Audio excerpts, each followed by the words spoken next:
ናብ መቐለ ክግበር ዝተሓሰበ በረራ ኣውሮፕላን ተቋሪጹ።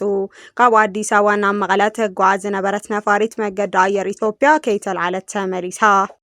ኣይተ ጌታቸው ረዳ ጉጅለ ዶክተር ደብረጽዮን ንትግራይ ናብ ዳግም ዕንወት ይመርሕ ኣሎ ክብሉ ኣጸንቂቖም። መሪሕነት ሕወሓት ምስ መንግስቲ ኤርትራ ሓዊሱ ምስ ዝተፈላለዩ ናይ ውሽጥን ወጻኢ ሓይልታት ታክቲካዊ ክዳን ይፈጥሩ ከም ዘለዉ እውን ተገሊጹ። መንግስቲ ፌደራል ኣብ ትግራይ ንዘሎ ኩነታት ኣመልኪቱ ላዕለዎት ወተሃደራዊ ኣዘዝቲ መራሕቲ ፖለቲካዊ ውድባት ኣብ ዝርከበሉ ምክክር ኣካይዱ። ኣብ ትግራይ ኩናት ዘይተርፍ እንተኾይኑ ዝኾነ ምንቅስቓስ ነፈርቲ ይኹን ወተሃደራዊ ስጉምቲ ንንጹሃት ዜጋታት ዘይኮነስ ነቶም ሰላም ዝዘርጉ ገበን ዝፍጽሙ ኣካላት ጥራይ ዝፈሊ ክኸውን ከም ዘለዎ ተሓቢሩ። ኣብ መንጎ ኢትዮጵያን ሱዳን ዘሎ ፖለቲካዊ ወጥሪ ኣብ ዝለዓለ ብርኪ በፂሑ ኣብ ዘለሉ እዋን እዩ ኣሃዱታት ሰራዊት ሕወሓትን ሻዕብያን ናብ ዶባ ሱዳን ኣብ ዝጸርጋሉ ዘሎ እዋን ላዕለዎት መራሕቲ ኢትዮጵያን ሱዳንን ኣብ ጅቡቲ ክራኸቡ ዝኽእልሉ ዕድር ተፈጢሩ ከም ዘሎ ተፈሊጡ። እቲ ኣብ መንጎ ክልቲአን ሃገራት ዘሎ ምስሓብ ኣቓልቦ ማሕበረሰብ ዓለም ዘሰሓበ ትኸውን ሚኒስቴር ጉዳይ ወጻኢ ኣሜሪካ ማርኮ ሩቢዮ ኣብ ሱዳን ዝካየድ ዘሎ ኩናት ናይ ውክልና ኩናት መልክዕ ይሕዝ ከም ዘሎ ኣፍሊጡሎ። ኤርትራ ሓድሽ ምዕራፍ ዲጂታል ሓበሬታ ምጅማራ ተገሊጹ። ኣብ ማእኸላይ ምብራቕ እንዳገደዳነት ዝመጽእ ዘሎ ወጥሪ ኩናት ንምፍታሕ ኣሜሪካን ኢራንን ኣብ ዝቕጽል ሰሙን ብኣዳረግትነት ፓኪስታን ቀጥታዊ ዘተ ክጅምራ ምዃነን ተፈሊጡ።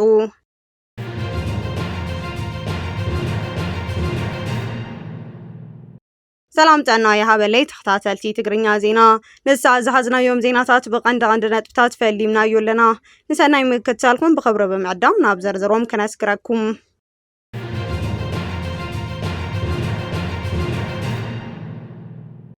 ናብ መቐለ ክግበር ዝተሓሰበ በረራ ኣውሮፕላን ተቋሪጹ።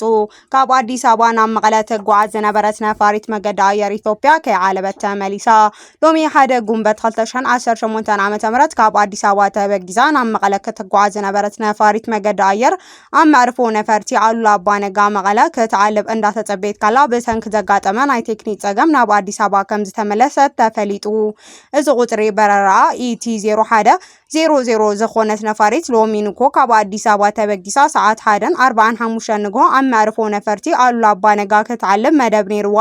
ይኹን እምበር እታ ነፋሪት ኣብቲ ዝተቐመጠላ ግዜ ክትዓልብ ከም ዘይከኣለት ተገሊጹ። ካብቲ መዕርፎ ነፈርቲ ዝረኸብናዮ ሓበሬታ ከም ዘመላኽቶ እታ ነፋሪት ከይተልዓለት ክትምለስ ዝተገደደት ምስ ሳተላይት ብዝተኣሳሰረ ናይ ቴክኒካዊ ጸገም ምዃኑ ኣብቲ መዕርፎ ነፈርቲ ዝርከቡ ሰብ ሞያ ሓቢሮም ኣለዉ። ብተመሳሳሊ ኣብ ዝሓለፈ ዓመት እውን ኣብ መዕርፎ ነፈርቲ ሽረ ተመሳሳሊ ናይ ቴክኒካዊ ጸገም ዘጋጠማ ነፋሪት ከይዓረፈት ክትምለስ ከም ዝተገደደት ተፈሊጡሎ። እዚ ናይ ቴክኒክ ጸገም ዘጋጠመሉ ኩነታት ኣብ መቐለ ብተደጋጋሚ ናይ ተዋጋእቲ ጀታት ምንቅስቓስ ኣብ ዘረአየሉ ዘሎ እዋን ንነበርቲ እታ ከተማ ተወሳኺ ስጋት ፈጢሩ ይርከብ። ትማል ረፋድ እውን ሓንቲ ናይ ውግእ ነፋሪት ሚግ ኣብ ሰማያት መቐለ ክትዝንቢ ከም ዝተረኣየት ይዝከር። እዚ ምንቅስቓስ እዚ ድሕሪ ውዕል ሰላም ፕሪቶርያ ንኻልኣይ ግዜ ዝተረኣዩ ናይ ጀት ምንቅስቓስ ምዃኑ ተገሊጹሎ። እዚ ኣብ ሲቪል በረራታት ዘጋጠመ ዘሎ ናይ ቴክኒካዊ እንቅፋታት ኣብ ሰማይ ትግራይ ዝረአ ዘሎ ወተሃደራዊ ምንቅስቓስ ምስቲ ኣብ መንጎ ጊዜያዊ ምምሕዳር ትግራይ ቤት ምክሪ ክልል ትግራይን ዘሎ ፖለቲካዊ ምሳሓብ ተታሒዙ ብብዙሓት ተዓዘብቲ ብጥንቃቐ ይከታተልዎ ኣለዉ። መንገዲ ኣየር ኢትዮጵያ ብዛዕባ እዚ ናይ ሎሚ ፍጻመ ክሳብ ሕዚ ዝሃቦ ወግዓዊ መግለጺ የለን።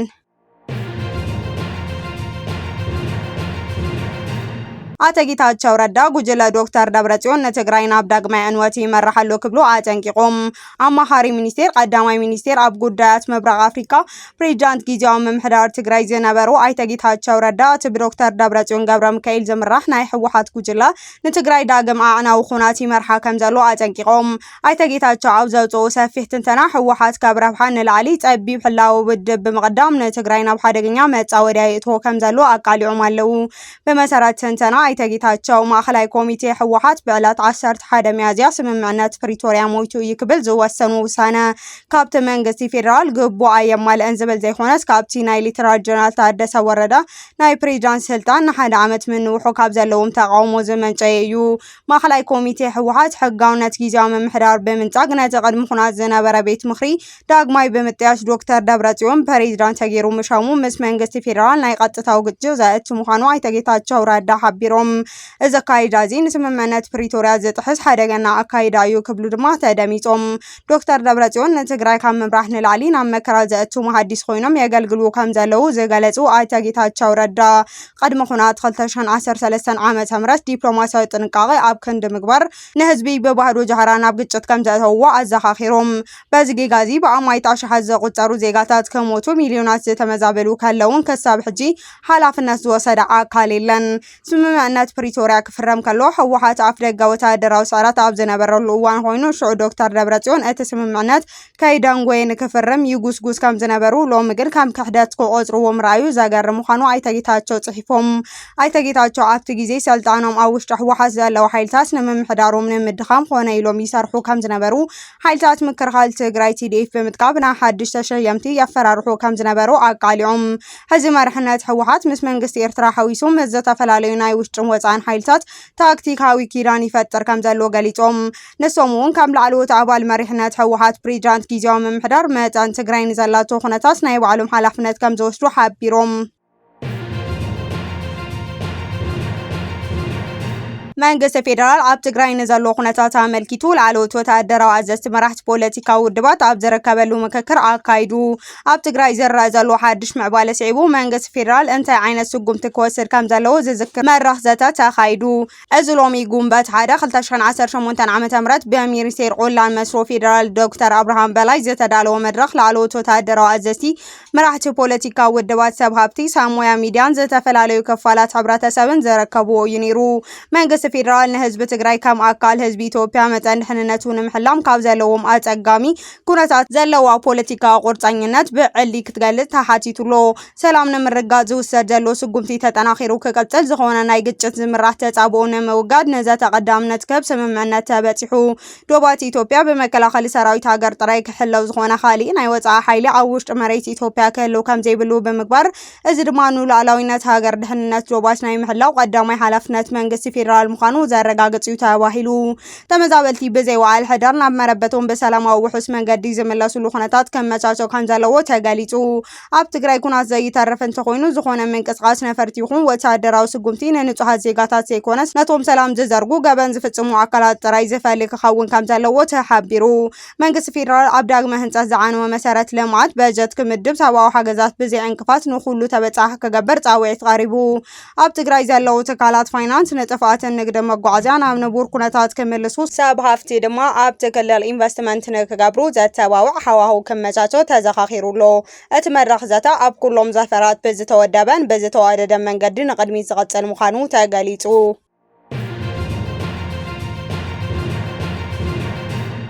ኣብ ኣዲስ ኣበባ ሓደ ወተሃደራዊ ኣባል ፖሊስ ንሓደ ሲቪል መናሰይ ብጥይት ድሕሪ ምቕታሉ ሓያል ቁጣ ዓሲቡ ዜጋታት ብሰላም ድሕንነት ንክነብራ ሓደራ ዝተውሃቡ ብመንግስቲ ዝተዓፀቐ ኣካል ኣብ ልዕሊ ንጹሃት ጥይት ክዘንብ ምርኣዩ ኣዝዩ ዘሕዝን ድርጊት ኮይኑሎ ትማሊ ኣብ ኣዲስ ኣበባ ከባቢ ሽሮ ሜዳ መናሰይ ተገኝ ባልቻ ኣሮሮ ብሓደ ኣባል ፖሊስ በ4 ጥይት ተተኪሱ ምቕታሉ ስዒቡ ኣብቲ ከባቢ ዝርከቡ ማሕበረሰብ ልዑል ቁጣዕን ግጭትን ይገልጽ ኣሎ መናሰይ ተገኘ ባልቻ ኣብ ከባቢ ሽሮ ሜዳ ትጉህን ዕውትን ነጋዳይ መንባሩ ይፍለጥ ይኹን እምበር ብሰንኪ ልምዓት ተባሂሉ ናይ ስራሕ ቦትኡ ብምፍራስ ንልዑል ናይ ኢኮኖሚ ስነልቦና ጸቕጢ ተቓሊዑ መንባሩ ፈለጥቲ ይዛረቡ እዚ ኩነታት ብዝያዳ ዝሕዝን ዝገበሩ ድማ እቲ መናሰይ ቅድሚ ሕዚ ቂም ብዝሓዙ ኣባል ፖሊስ ንሕቶ ትድላ ኣለኻ ተባሂሉ ናብ ፖሊስ ጣብያ ተወሲዱ ናብቲ ፖሊስ ጣብያ ድሕሪ ምብጽሑ ኣብ ኣፍ ደገ ቤት ጽሕፈት ፖሊስ ልክዕ ከም ናይ ውልቀ ጸልኢ ብዝመስል መልክዑ ሂወቱ ክሓልፍ ተገይሩ ፖሊስ ኣዲስ ኣበባ ነቲ ቅትለት ዝፈጸመ ረዳት ሳጅን ማቴዎስ ተመቸን ኣብ ትሕቲ ቁፅጥር ከም ዝውዓሉ ተገሊጹሎ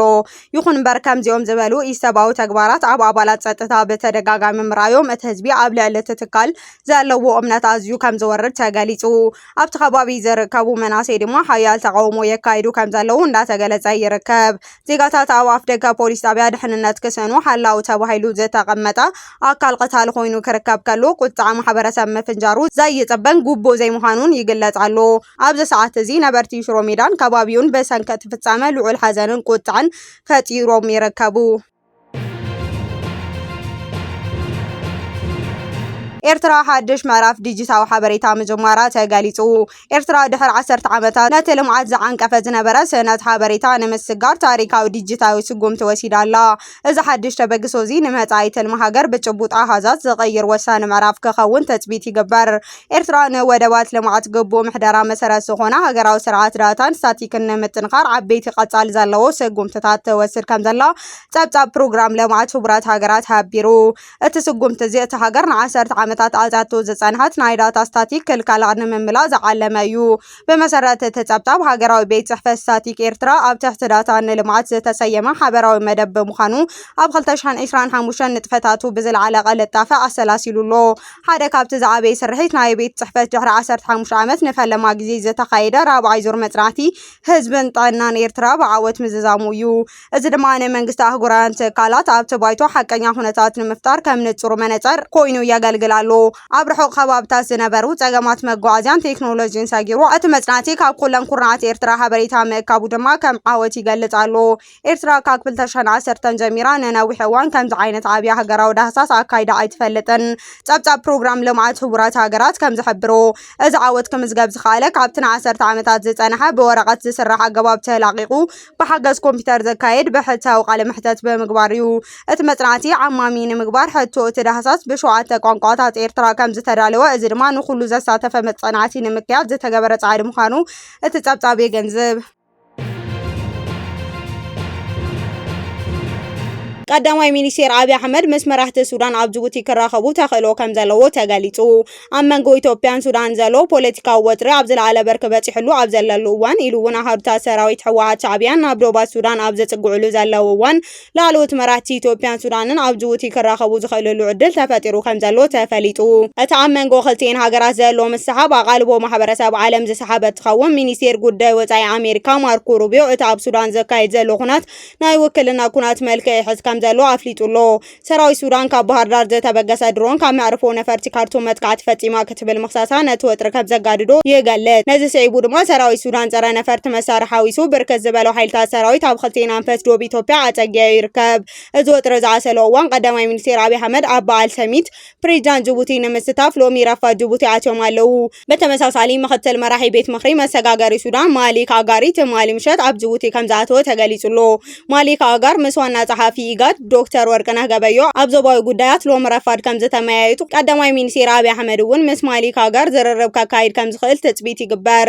ዶክተር ወርቅነህ ገበዮ በተወሳኺ ምስቲ ኣብ ጉዳያት ማእኸል ምብራቕ ቀርኒ ኣፍሪካ ዘሰርሕ ዘሎ ኣማኻሪ ኣሜሪካ ማሳድ ቦሎስ ኣብ ዞባዊ ጉዳያት ተመያይጦም ኣለው።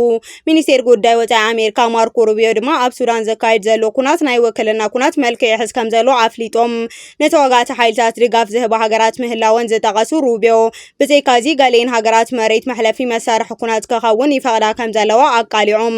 ቀንዲ ትኩረት ኣሜሪካ ንዜጋታት ሱዳን ሰብኣዊ ሓገዝ ንምብጻሕ ዘኽእል ናይ ተወግሲ ደው ምባል ስምምዕነት ምርካብ ምዃኑ ገሊጾም። ማርኮ ሩቢዮ ከም ዘስመሩሉ ነቶም ተዋጋእቲ ሓይልታት ካብ ድሕሪት ዝድገፍ ወገናት እቲ ኩናት ደው ክብል ጻቕጢ ክገብር ይግባእ። ነዚ ንምትግባር ቤት ጽሕፈት ጉዳይ ኣሜሪካ ፍሉይ ልኡኽ ማሳድ ቦሎስ ብቐጻሊ ይሰርሑ ምህላዎም ኣረጋጊጹ።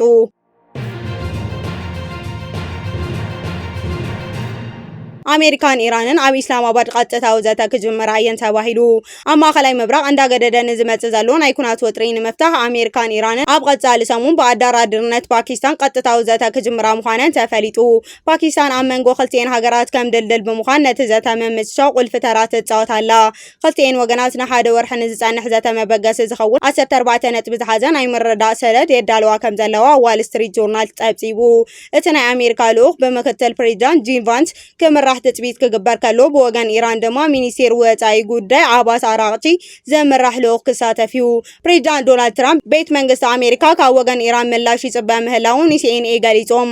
ይኹን እምበር ዋሽንግተን ክሳብ ሕዚ ወግዓዊ ምላሽ ከም ዘይበጽሓ ኢቢሲ ኒውስ ሓቢሩሎ። በተወሳኺ ኳታር እውን ኣብ መንጎ ክልቲአን ሃገራት ዘሎ ፍልሊ ንምጽባብ ብምስጢር ዘካይድ ዲፕሎማስያዊ ጻዕርታት ዳግማይ ከም ዝጀመረ ተፈሊጡሎ። ቀንዲ ዕላማ እዚ ዘካይድ ዘተ ድማ ኣብ መንጎ ክልቲአን ሃገራት ዘሎ ቀጥታዊ ግጭት ደው ምባል ኣብ መስመር ሃርሙዝ ተነቢሩ ዘሎ ገዳታት ክልዓል ኣብ ዞባ ዘላቂ ሰላም ንክመጽእ ዝዓለመ እዩ። እዚ ዘተ እዚ እንተተተባቢዑ ኣብ ዓለም ለኻዊ ዕዳጋ ነዳዲ ኩነታት ጸጥታ ዓብዪ ምርግጋእ ክፈጠር ከም ዝኽእል ተጽቢት ይግበር።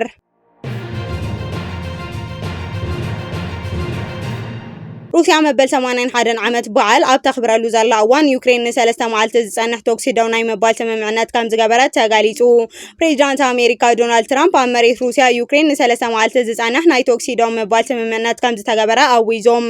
እዚ ሃንደበታዊ ዝኾነ ስምምዕነት ነቲ ንነዊሕ እዋን ዝቐጸለ ኣሰቓቂ ኩናት መወዳእታ ክኸውን ከም ዝኽእል ተስፋ ተነቢሩሉ ኣሎ።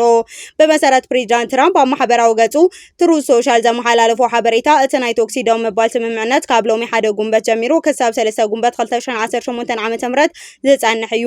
ኣብ ውሽጢ እዘን 3 መዓልትታት ክልቲአን ሃገራት ነፍሲ ወከፍ 1000 እሱራት ናይ ምልዋጥ ግዴታ ኣለወን። ትራምፕ ቀጥታዊ ሕቶ ኣቕሪበ ፑቲን እውን ዘለሲንኪ ድማ ተቐቢሎም ብምባል እቲ ስምምዕነት ብመንጎኝነቶም ከም ዝተበጽሐ ገሊጾም። እዚ ስምምዕ እዚ ኣብዚ እዋን እዚ ተገበረሉ ምኽንያት ምስቲ ሎሚ ኣብ ሩስያ ዝኽበር ዘሎ መዓልቲ ዓወት ዝተኣሳሰረ እዩ። ሩስያ 81 ዓመት ሰረት ናዚ ጀርመን ኣብ ቀይሕ ኣደባባይ ሞስኮ እንዳኽበረት ትርከብ። እዚ ናይ ተኩሲ ደው ምባል ስምምዕነት እንተዘይግበር ነይሩ ዩክሬን ኣብ ጸንበል መጥቃዕቲ ክትፍጽም ትኽእል ከም ዝነበረት ዝተሓበረ ክኸውን ከሎ እዚ ድማ ሩስያ ንኪየቭ ካብ ገጽ ምድሪ ዘጥፍእ ሓያል ግብረ መልሲ ንክትህብ መገደዳ ነይሩ ዝብል ስጋት ከም ዝነበረ ተገሊጹሎ። ኣብቲ ኣብ ሩስያ ዝኽበር ዘሎ በዓል መራሕቲ ዝተፈላለዩ ሃገራት ነበር ወተሃደራዊ ላዕለዎት ሰብ መዚን እታ ሃገር ኣብ መርሃ ግብሪ ተረኺቦም ክብር ሩስያ ቱዴይ ጸብጺቡሎ።